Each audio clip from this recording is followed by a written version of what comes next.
देश की सियासत में इस वक्त हिंदू राष्ट्र की चर्चा है। हाँ, हिंदू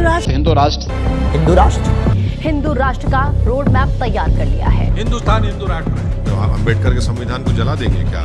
भारत हिंदू राष्ट्र था, है और वर्तमान में भी रहेगा। दोस्तों, एक ऐसा देश जहां पर अगर आप जय श्री राम बोल दो तो आपको कम्युनल मान लिया जाता है और वहीं पर ला इलाहा इल्लल्लाह के नारे खुले आम सड़कों पर लगते हैं।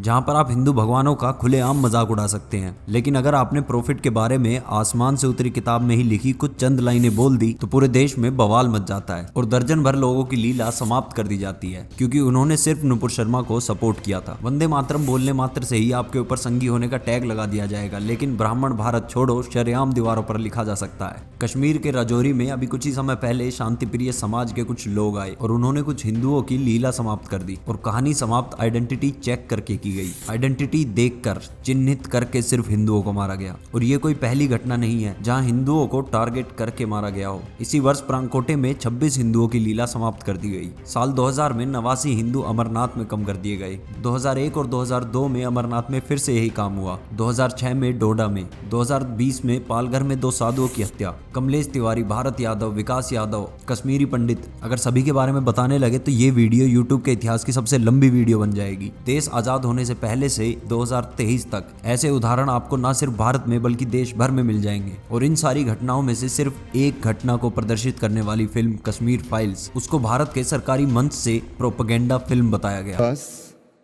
Disturbed and shocked by the 15th film, by the movie Kashmir Files, that felt to us like a propaganda vulgar movie, inappropriate for an artistic competitive section of such a prestigious film festival. हिंदुओं के प्रति एक समाज के कुछ लोगों की घृणा को उजागर करती है सत्य पर आधारित फिल्म, इसको प्रोपेगेंडा बताया जाता है। लेकिन एक प्रोपेगेंडा फिल्म को कैसे सत्य की तरह दिखाया जाता है, आइए वो भी देखते हैं। आप लोगों को आफ्ताब और श्रद्धा वाला केस तो याद ही होगा, वही केस जिसमें आफ्ताब ने एक श्रद्धा नाम की लड़की के 35 टुकड़े कर दिए। अब इस पर सोनी टीवी एक क्राइम पेट्रोल का एपिसोड बनाता है। एपिसोड का नाम अहमदाबाद पुणे मर्डर केस ही रखा जाता है, लेकिन आफ्ताब को मिहिर का नाम दिया गया और एक हिंदू लड़के की तरह दिखाया गया जिसकी माँ मंदिर जाती है और लड़की हिंदू नहीं बल्कि उसको ऐना का नाम दिया गया, एक क्रिश्चियन लड़की का। और मिहिर जब ऐना के टुकड़े करता है तो घर में धूप बत्तियां जल रही होती हैं। एक दूसरे से बहुत प्यार करते हैं।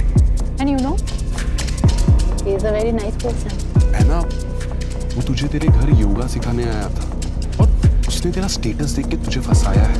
एग्जैक्टली। यार ऐना, हम लोग तुझे बचपन से जानते हैं, हम तुझे समझा रहे हैं। मैं शादी मिहिर से ही करूंगी। तुम लोग आओगे तो बहुत अच्छी बात है और नहीं आओगे तो मैं सोच लूंगी इस दुनिया में मेरा कोई दोस्त नहीं है।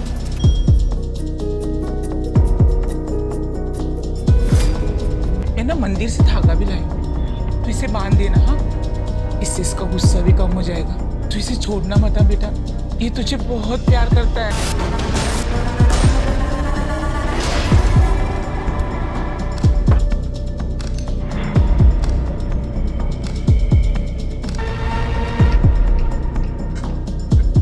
अब जो इस एपिसोड को देखेगा उसके मस्तिष्क में अहमदाबाद पुणे मर्डर केस का हत्यारा आफ्ताब नहीं मिहिर होगा, क्योंकि क्राइम पेट्रोल को सत्य घटनाओं पर आधारित भी बताया जाता है। तो ये सब जानने के बाद मैं आपसे पूछना चाहता हूँ कि क्या भारत एक हिंदू राष्ट्र है? कदाचित नहीं, लेकिन क्या इसको लेकर प्रयास किए जा रहे हैं? तो जी, राजपथ को कर्तव्य पथ किया जा रहा है। 75 साल से अबाइड विद मी नाम का संगीत जो कि क्वीन एलिजाबेथ II की शादी में बजाया गया था, वो संगीत आजादी के 75 साल बाद तक भी रिपब्लिक डे सेलिब्रेशन पर बजाया जाता रहा है, जिसका रीजन सिर्फ एक ही था, अमेरिका का दलाल।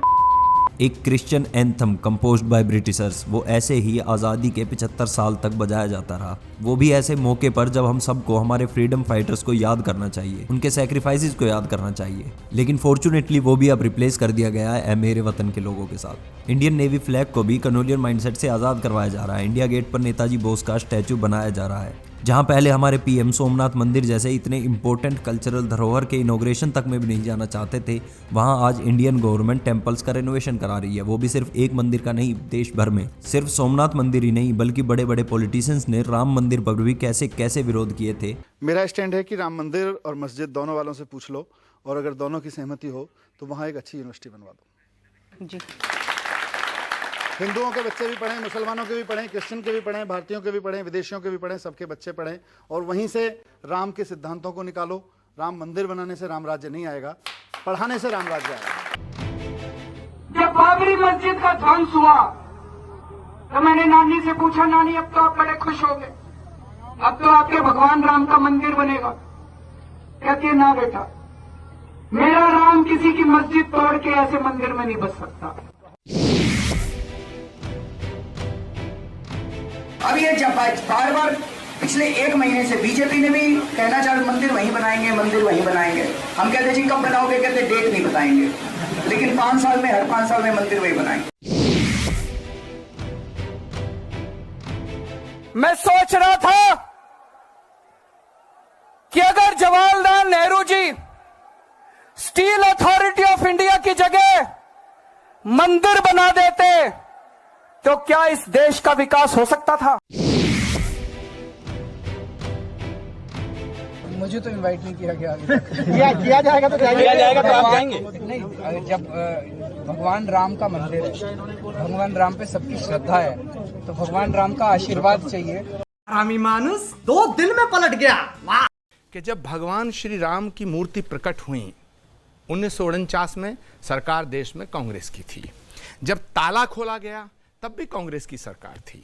जब शिलान्यास हुआ भगवान श्री राम के मंदिर का तब भी कांग्रेस की हुकूमत थी। और 1992 के अंदर जब बाबरी मस्जिद को शहीद किया गया, उन ढांचे को ढाया गया, तब भी कांग्रेस की ही सरकार थी। इसका मतलब है कि भगवान श्री राम के जितने काम किए वो कांग्रेस की सरकार ने किए, और राम के नाम पे जो सरकार बनाई राजनीति की, वो इनकी पार्टी। ठीक है। 1949 में जब वहां मूर्तियां प्रकट हुई तब गवर्नर जनरल थे भारत में, सरकार कांग्रेस की थी।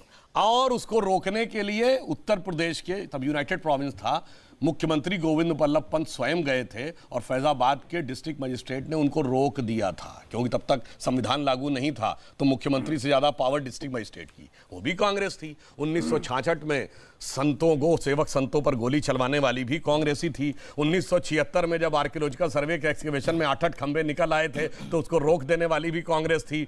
1988 में जब हम भारत माता एकात्मता रथ चला रहे थे तो वीर बहादुर सिंह सीएम थे, उसे रोकने वाली भी कांग्रेस थी। 1990 में कार सेवकों के हत्यारे मुलायम सिंह की सरकार को समर्थन देकर बचाने वाली भी कांग्रेस थी। 1992 में ये कहने वाले कांग्रेस के प्रधानमंत्री थे कि हम बाबरी मस्जिद दोबारा बनाएंगे, और 2007 में कोर्ट में हलफनामा दे के ये कहने वाले कि राम तो काल्पनिक थे, राम सेतु के मुद्दे पे वो भी कांग्रेस थी। मंदिरों में जाते हैं छेड़खानी करने के लिए, वो भी कांग्रेस थी। हिंदू आतंकवादी, वो भी कांग्रेस थी। इसीलिए कहा गया है, अंदर से मैलो हियो बाहिर रूप अनेक, नारायण तासो भलो कौआ तन मन एक। लेकिन इन सब से होगा क्या, एक एग्जाम्पल से समझते हैं। तो जी, भारत को लोग सिर्फ 2 चीज़ों से जानते थे, महात्मा गांधी और ताजमहल। क्योंकि आज़ादी के बाद से हमारी गवर्नमेंट ने इंडियन कल्चर को प्रमोट ही नहीं किया। इंडियन गवर्नमेंट इंडियन कल्चर से ऐसे दूर भागती रही है जैसे बिल्ली को देखकर शायद चूहा भी दूर नहीं भागता। लेकिन अभी की गवर्नमेंट थोड़ी डिफरेंट है। अक्टूबर 2019 शी जिनपिंग इंडिया आते हैं। मोदी जी उन्हें किसी भी 5 स्टार गेस्ट हाउस में ले जा सकते थे, लेकिन मोदी जी उन्हें सीधा लेकर गए तमिलनाडु के महाबलीपुरम मंदिर में। 2 साल बाद मिनिस्ट्री ऑफ टूरिज्म 2021-22 की एनुअल रिपोर्ट में ये बताती है कि तमिलनाडु की वही जगह जहाँ शी जिनपिंग और मोदी जी मिले थे, वो फॉरेन टूरिस्ट की सबसे पसंदीदा जगह बन गई है, ताजमहल को भी पीछे छोड़कर। और ये फर्क पड़ता है जब आपके देश का मुखिया आपके कल्चर को प्रमोट करता है, ना कि उससे दूर भागता है। जब तक आप खुद अपने कल्चर को प्रमोट ही नहीं करेंगे, आप अपने ही कल्चर की रिस्पेक्ट नहीं करेंगे, तो दूसरों से आप एक्सपेक्ट नहीं कर सकते कि वो आपके कल्चर की रिस्पेक्ट करें। और सिर्फ ये एक बार दिखाने की घटना मात्र नहीं है। पीएम जापानीज पीएम को गंगा आरती में लेकर जाते हैं, फ्रेंच प्रेसिडेंट को वाराणसी, ऑस्ट्रेलियन पीएम जब भारत आते हैं मेलकम, उनको अक्षरधाम मंदिर, साउथ कोरिया के प्रेसिडेंट को अयोध्या, जर्मन प्रेसिडेंट को सारनाथ मंदिर। और ये इसी कल्चरल प्रमोशन का नतीजा है कि आज विदेशी लोग भी भारतीय त्योहारों पर न सिर्फ बधाई संदेश देते हैं, बल्कि उन्हीं त्योहारों को अपने देश में मनाते भी हैं। और मैं आपसे भी पूछना चाहता हूं कि आपको क्या लगता है कि कल्चरल रेवोल्यूशन क्या सच में इंडिया में हो रहा है, और इसको रफ्तार देने के लिए क्या क्या सही कदम उठाए जा सकते हैं? कमेंट सेक्शन में जरूर बताइएगा। जय हिंद, जय भारत।